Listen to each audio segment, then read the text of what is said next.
Ara sedang mencerna apa yang dikatakan Gevan tadi.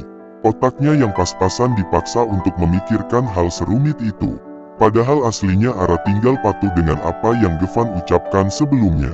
Sepertinya sejak awal Ara selalu mengharap pekerjaan dari Gevan, namun yang terjadi malah di luar nalar. Karena visual Gevan yang tak main-main dan juga termasuk tipe pria idamannya, Ara tak bisa menolak tawaran Gevan pada saat itu. Dia hanya mengikuti apa kata hatinya.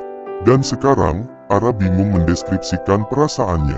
Gak usah terlalu dipikirkan, celetuk Gevan membuat lamunan Ara buyar. Cepat makan itu, mumpung masih hangat, lanjutnya sambil menunjuk jajanan yang sudah Ara pindahkan ke piring. Ara menurut. Dia mengambil piring siomay dan memegangnya, lalu menusuk potongan kecil siomay tersebut dan dia suapkan pada Gevan. Gevan pun menerimanya dengan senang hati. Sampai semua habis pun Ara tetap menyuapi Gevan. Entah kenapa, meskipun dilamar dadakan, Ara merasa ingin terlihat baik di depan Gevan, contohnya memberi perhatian kecil seperti sekarang. Padahal sebelumnya dia sama sekali tidak mengenal Gevan. Apa dia benar-benar tidak mengingatku? Batin Gevan, jangan lihat aku kayak gitu kali, Kak, ucap Ara. Dia risih ditatap Gevan begitu teduh. Padahal biasanya pria itu menatapnya dengan datar. Kenapa? Gevan bertanya. Risih, jawab Ara to the point. Gevan terkekeh kecil, tak heran lagi dengan mulut Ara yang kelewat jujur. Namun, Gevan tetap mengangguk paham dan tak lagi menatap Ara. Saya udah kenyang.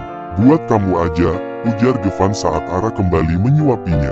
Ara mengangguk patuh dan dengan cepat dia menghabiskan makanan yang ada. Dia tak peduli dengan imagenya.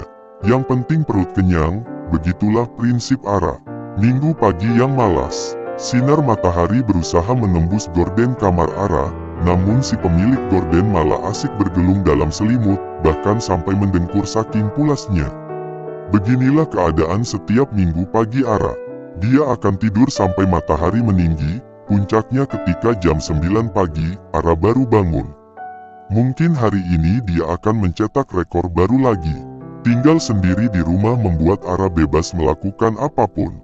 Sayangnya, Ara tidak tahu jika tadi malam Gevan diam-diam memasang alarm di ponselnya. Dan tepat jam 8 pagi, alarm ponsel Ara berdering nyaring, sampai membuat Ara terkejut dan refleks bangun dari tidurnya. Ara mencari sumber suara dan segera mematikannya. Gadis itu merengek karena masih mengantuk dipaksa untuk bangun. Saat hendak memejamkan mata lagi, ponselnya kembali berdering, kali ini dering tanda telepon. Masih dengan mata terpejam, Ara menjawabnya. Karena dia tahu siapa pelaku yang mengganggu tidurnya. Wake up, Ara, 5 menit lagi, Kak. No, bangun sekarang. Iya, saya tunggu di bawah. Seketika mata Ara terbuka sempurna. Bahkan dia langsung duduk.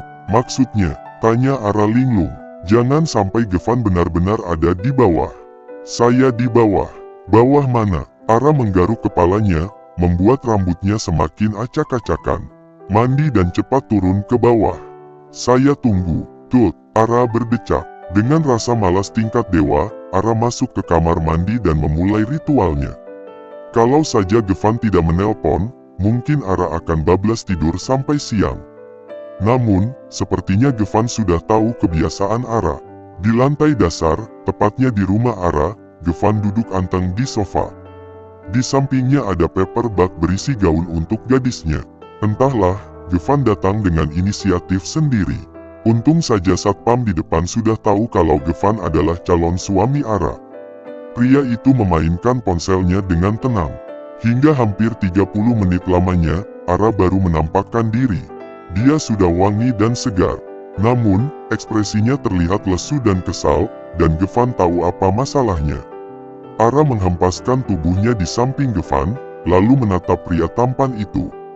Kak Gevan yang pasang alarm di HP aku, kan? Tuding Ara. Jangan asal tuduh, ucap Gevan.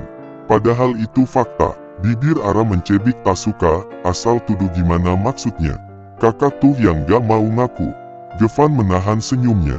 Dia mengambil paper bag di sampingnya dan menyerahkan pada Ara. Apa, nih? Menghilangkan rasa kesalnya sebentar, Ara pun bergerak membuka paper bag tersebut. Ternyata isinya gaun cantik. Untuk nanti malam, ucap Gevan. Ara mengangguk paham. Dia pikir Gevan tak akan peka masalah beginian. Aku lapar, mau sarapan dulu. Ara mengelus perutnya yang berbunyi. Kak Gevan udah sarapan? Belum. Belum, jawab Gevan. Karena tujuan lain dia datang adalah untuk sarapan bersama Ara. Ara beranjak dari duduknya dan berjalan menuju dapur. Karena malas ribet, dia memutuskan membuat nasi goreng dengan telur mata sapi di atasnya. Padahal nasi goreng tidak baik untuk sarapan. Tapi, ini adalah Ara, gadis itu tak akan peduli dengan kesehatannya. Saya lihat-lihat, sarapan kamu gak pernah sehat, celetuk Gevan membuat Ara terkejut. Bisa gak sih bersuara dikit? Ngagetin, dumel Ara. Dia lanjut mengaduk nasi goreng yang hampir matang. Sekali-kali makan makanan yang sehat, Ara. Sayur kamu sampai hampir busuk, ucap Gevan. Dia berdiri di depan kulkas yang terbuka, melihat sayuran Ara yang sepertinya tak tersentuh. Suka-suka Ara, lah, sahut Ara. Kalau kamu gak bisa masak sayur, saya bisa masakin buat kamu. Gevan menutup kulkas tersebut lalu berjalan menuju kursi yang ada di depan meja pantry. Aku bukan gak bisa, tapi males, jawab Ara. Buang rasa malas kamu, balas Gevan pula. Males, jawab Ara. Ara malas membuang rasa malasnya.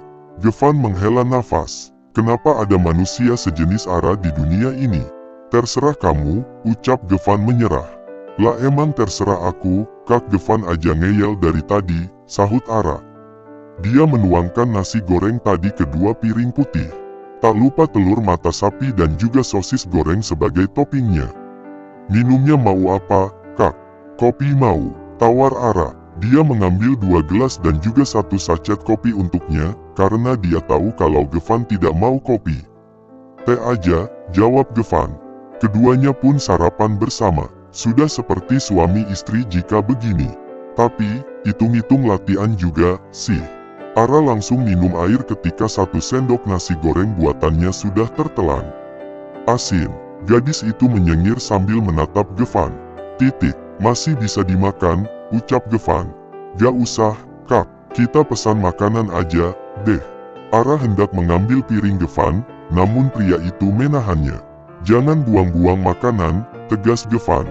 Matanya menatap penuh peringatan pada Ara. Ara cemberut, dia pun kembali duduk anteng.